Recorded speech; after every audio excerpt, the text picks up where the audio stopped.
Welcome, welcome to Biochemistry DSP channel. In today's topic, I'll be discussing about how type 2 diabetes mellitus increases the risk of periodontitis. Diabetes is one of the major global health emergencies of the 21st century. According to International Diabetes Federation IDF data 2019, 463 million people have diabetes and the number reaches 700 million by the year 2045. It means 1 in 11 adults have diabetes and 352 million people are at risk of or at the risk of developing diabetes. 12% of global health expenditure is spent on diabetes, and for every 6 seconds a person dies of diabetes. So nearly 5 million deaths occurs due to diabetes mellitus. Okay, there are three types of diabetes: type 1 diabetes, type 2 diabetes, and gestational diabetes. The etiology and pathogenesis of diabetes mellitus includes hyperglycemia, increased oxidative stress, reactive oxygen species, reduced antioxidants, the polyol pathway leading to toxic problems caused by sorbitol, and development of advanced glycosylation end products. Okay, so all these will be the main causative factors for diabetes mellitus.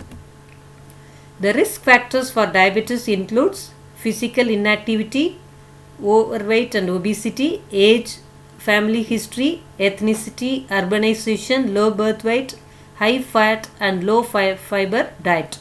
So all these are the main risk factors for type 2 diabetes mellitus. Now this diabetes is a major risk factor for periodontal disease. This diabetes tops the risk factor list for periodontal disease. Recent research now seems to indicate that the reverse is true. Periodontal disease is a risk factor for diabetes.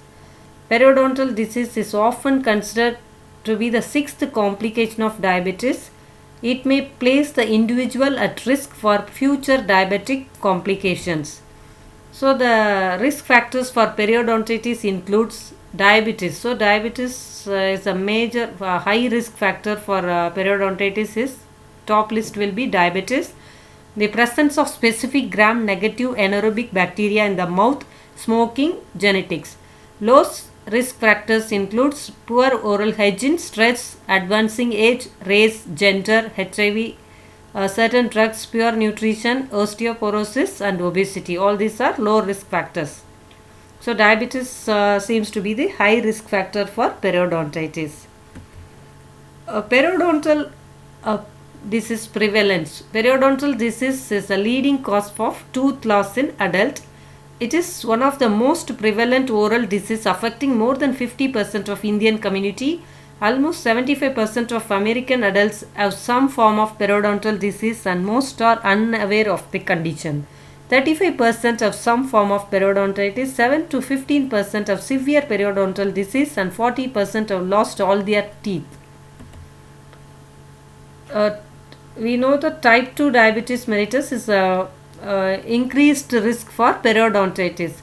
So this type 2 diabetes mellitus means it arises due to lack of insulin production due to high blood glucose level. This high blood glucose level is due to lack of insulin production or insufficient insulin action, resistance of insulin. Due to autoimmune attack of T cells in the islets of Langerhans, insulin resistance is created, so there is no insulin, no sufficient insulin to cleave this glucose. So commonly it is detected after 40 and affects 90% of the population. Eventually leads to beta cell failure resulting in insulin dependence. So this type 2 diabetes is a common chronic complex disease. It's a metabolic condition characterized by insulin resistance and the failure of pancreatic beta cells to produce sufficient amount of insulin. So the subsequent hyperglycemia has a wide ranging molecular and cellular effects resulting in oxidative stress, upregulation of pro-inflammatory response, and vascular changes that can predispose the individual to classic diabetic complications like retinopathy, neuropathy, nephropathy, macrovascular disease, and atherosclerosis. Okay, this is a major risk factor for periodontal disease. A number of case reports, cross-sectional studies, and few longitudinal studies have reported that the increased prevalence of periodontal disease in patients with type 2 diabetes. It's one of the sixth most complication for this periodontitis is a sixth complication for this diabetes.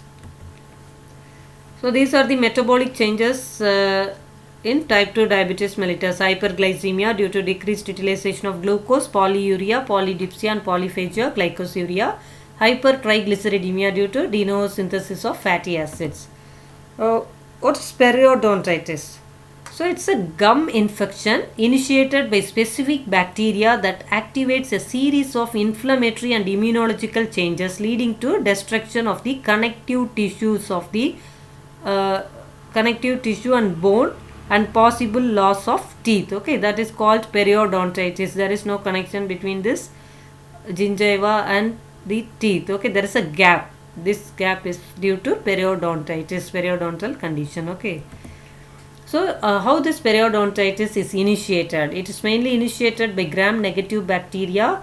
This gram-negative bacteria, which is deposited in the tissues, okay, periodontal tissue, will create a plaque condition, which will induce free radicals. These free radicals in turn will leads to tartar formation and release more amount of oxidants, leading to periodontitis.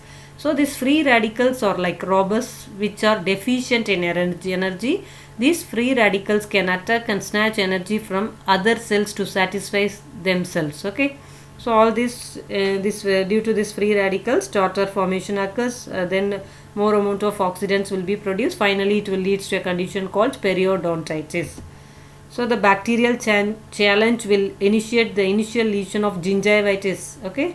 Then with disease progress, this is the healthy gingiva, whereas when the disease progression takes place, a change over this microorganisms, it will lead to development of periodontitis. Okay.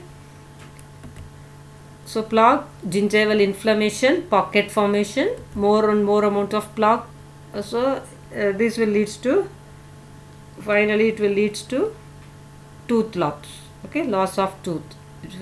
First it will be gingivital condition. In the advanced case, okay, if the bone loss occurs much more, it will lead to advanced periodontal condition. The factors which contribute to the development of periodontal disease includes polymorphonuclear leukocyte function (PMNL), altered collagen metabolism, advanced glycation end products, bacterial pathogens, and vitamin C deficiency. These are the main factors which contribute to the development of periodontal disease. How this periodontal destruction is associated with diabetes. So due to diabetes, high glucose and abnormal lipids take place, which will lead to increased level of polymorphonuclear leukocytes, glycated end products, and resulting in sorbitol. All this will decrease chemocytosis and decrease phagocytosis, increasing the advanced glycation end products, which will go on bind with the receptor advanced glycation end products, that is hyper responsive monocytes, and to endothelial cells, leading to the production of increased amount of cytokines like interleukin 1, interleukin 6, and tumor necrosis factor alpha, increased amount of collagenase, and increased oxygen free radicals, leading to susceptibility to severe periodontitis. So due to this diabetes, so there is so much of inflammatory response in the periodontal tissues in response to challenge by the dental biofilm is complex and involves a network of cytokine functions. Okay, the inflammatory response is characterized by the localized production of various C-reactive proteins, cytokines, tumor necrosis factor, interleukin, etc. These increased secretions of inflammatory cytokines will contribute to bone loss in periodontitis. So when bone is lost, it leads to periodontal condition. So the balance between the protective host factor and microbial challenge is greatly influenced by environmental and genetic factors that have an impact on the immuno-inflammatory response of the host. Alterations in the immunologically active molecules as a result of diabetes may alter the levels of cytokines in the periodontium, which accelerate the progression of the disease. So this is the scientific basis for the increased susceptibility for periodontal disease seen in diabetics. Okay. Relationship between type 2 diabetes with periodontitis. So many recent studies have shown that increased level observed in total cholesterol and LDL among the type 2 diabetes patients with periodontitis is more closely related to increased values of metabolic risk factors like blood pressure, hyperglycemia and hyperlipidemia. Hyperglycemia is accompanied by hyperlipidemia and diabetes since patients with increased blood pressure have a high risk of developing periodontitis. The cause of lipid alteration among the type 2 diabetes have been attributed to differential insulin distribution. It leads to increased LDL-C through hepatic hyperinsulinemia accompanied by decreased catabolism of triglyceride as a result of relative peripheral insulin deficiency. This implies that sustained lowering of TGs could delay the progression of periodontitis. Decreased serum HDL-C have been associated with periodontal inflammation with type 2 diabetes mellitus because HDL has the ability to promote the efflux of excess cholesterol by macrophages and non-macrophages and return it to the liver for excretion.